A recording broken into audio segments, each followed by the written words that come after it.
Namaskar, everyone. Welcome again.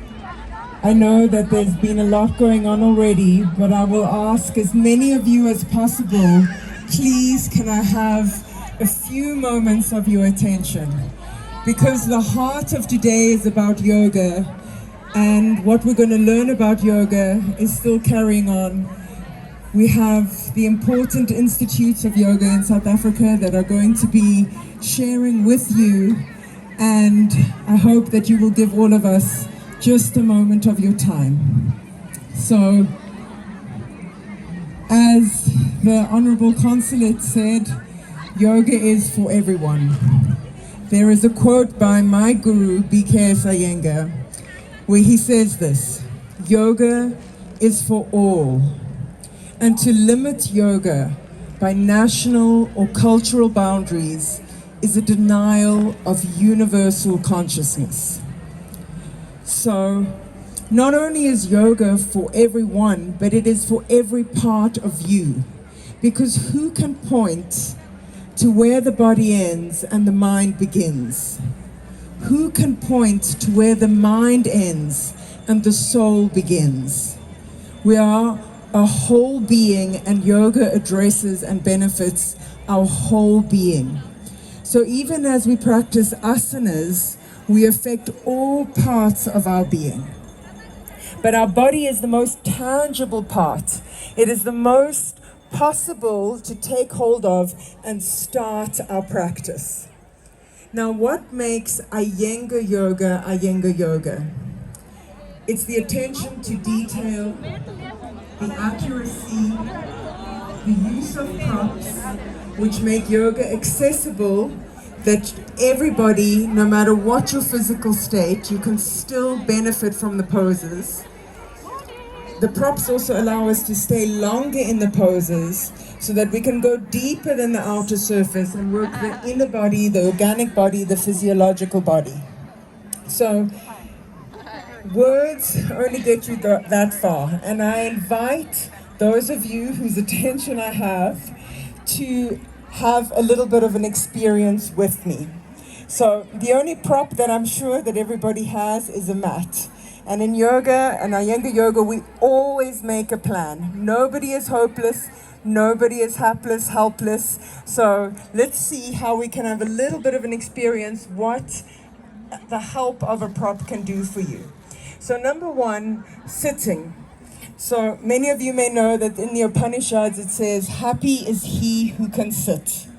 But many struggle to sit with knee pain, with back pain.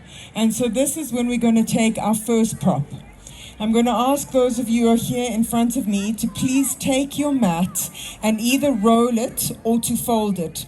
My students and demonstrators behind me will be folding or rolling their mats and sitting sideways so that you can see. So you're going to sit on your mat either in two positions, simple cross-leg or Vajrasana, kneeling, and you will still use your mat, so that you see how this takes the weight off the knees and helps the spine to lift. When you have folded your mat, sit with your spine as lifted as possible, your legs dropping to the floor. I'll give you a moment. Now, for the next part, even those of you who are standing can join in. So even for a simple mudra or asana, which is the next pose is both, namaskarasana. How? By being deeply conscious and accurate, you will be able in just a few moments to create a shifted state, a state of being centered. So regardless of what's going on around you, can you close your eyes and draw your awareness to the contact between your hands. Gently press your hands into each other, extending your hands from the heels of your hands to the tips of your fingers. Press your right hand into the left hand into the right, with equal pressure. And by creating this equal pressure from right to left, left to right, how you have centered yourself physically, centered yourself mentally, emotionally, centered yourself energetically. And as we sit for just another moment in silence, how you will hold your posture steady, hold this inner state of centeredness in the contact between your hands.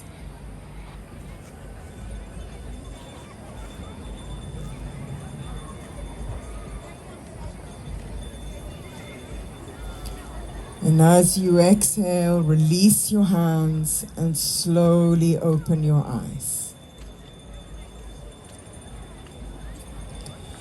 Now we will take the mat again and come and stand.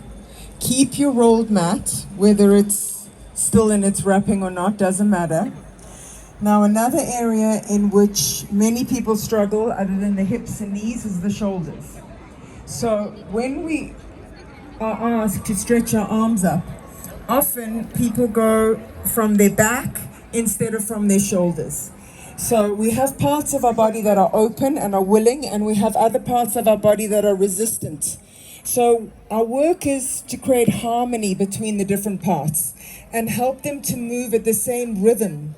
Because if you imagine an orchestra where some players are playing at one speed and others at another, it's not going to be very wonderful to listen to. And the same thing with our bodies. If some parts are moving fast and some slow, eventually there's going to be a bit of a traffic jam and something may not end up feeling so good. So instead of trying to force the arms back and hanging in the back, you're going to take your mat between your hands. Between your hands, your rolled up mat. And what this is going to do is create space in the shoulders and teach your arms to rotate from inside out. Now hold your back as if you're standing against the wall. Don't have your toes turned out, feet parallel. And with an inhalation, not dropping the back, lifting the back body, lift your arms. Good. Make a challenge between how much you lift the back and how much you lift the arms. Not one going further than the other. And see how much your range has increased without cheating by using the prop. And then with an exhalation, take your arms down. Good. Well done. Last pose that we're going to do for today is Adho Mukha Svanasana, dog pose, head down. Now, how most people do Adho Mukha, who are beginners or maybe not Iyengar yogis, is a small dog pose because you feel strong. But what we have to remember is that yoga is not just about comfort. It's about transformation and it's about consciousness.